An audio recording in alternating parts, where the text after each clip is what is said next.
ভিডিওর শুরুতেই তোমাকে একটা কথা বলি, তোমার হাতে যদি পর্যাপ্ত পরিমাণ সময় থাকে তাহলে এই ভিডিওটাকে পুরোটা দেখো। যদি একজন মানুষের জন্য আপনার হাজারটা মানুষের সাথে কথা বলা বন্ধ করে দিতে হয়, তবে আপনি ভালো মানুষের সাথে আছেন। যদি একজন মানুষকে নিয়ে ভাবতে গিয়ে আপনার জন্য যারা হারাম তাদের সাথে কথা বলা বন্ধ করে দিতে হয়, তবে আপনি ভালো মানুষের সাথেই আছেন।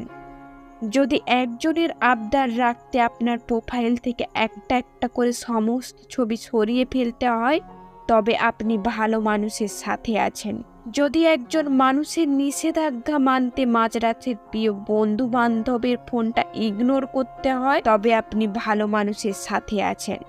যদি একজন মানুষের মন রক্ষা করতে গিয়ে বিশেষ কোনো অনুষ্ঠানে যেতে না পারেন, তবে আপনি ঠিক মানুষের সাথেই আছেন। যদি একজন মানুষের সন্দেহ দূর করতে আপনার ফেসবুকের পাসওয়ার্ড তার সাথে শেয়ার করতে হয়, তবে আমি বলবো আপনি সত্যিই ভালো মানুষের সাথে আছেন। যদি একজন মানুষের পছন্দের জন্য আপনার পছন্দ চেঞ্জ করতে হয়, তাহলে আপনি একজন ভালো মানুষের সাথেই আছেন। যদি একজন মানুষকে ভালোবেসে আপনি পুরো এই চাকচিকন দুনিয়াকে ছেড়ে দিয়ে ঈশ্বরের পথে থাকুন, তবে আমি বলবো আপনি ভালো মানুষের সাথেই আছেন। যে আপনাকে সত্যি ভালোবাসবে সে আপনাকে এইভাবেই আঁকলে রাখবে। আপনার সব ভুলকে ভালো করে দিয়েই সে ভালোবাসবে। সে আপনাকে এভাবেই সন্দেহ করবে, কারণ যেন আপনাকে না হারাতে হয়। কিছু ছেড়ে যাবে না কখনো আপনি ভুল পথে আছেন বলে। ভালোবাসা মানে ছেড়ে যাওয়া না, ভালোবাসা মানে প্রাপ্তি। আপনি যাকে ভালোবাসবেন তাকে কখনো হারাতে চাইবেন না, কষ্ট করে পেতে চান, এটাই ভালোবাসা।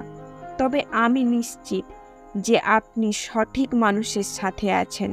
সে আপনাকে ভালোবাসে বলেই আপনাকে শাসনে রাখে, চাই আপনারা ভালো থাকুন একসাথে সারা জীবন। সে এই জন্যই আপনাকে আগলে রাখে সব খারাপ থেকে, যেন সে তার ভালোবাসার মানুষটিকে একজন সহধর্মী হিসেবে পায়। যারা যারা জীবনে এমন মানুষ পেয়েছেন তাদেরকে বলবো, রত্নগুলি হারিও না, আফসোসের সীমা থাকবে না। আমার মতে গুমরে গুমরে মরতে হবে। আমার মতো যারা একমত তাদের কাছের মানুষের কাছে এই ভিডিওটা শেয়ার করবে।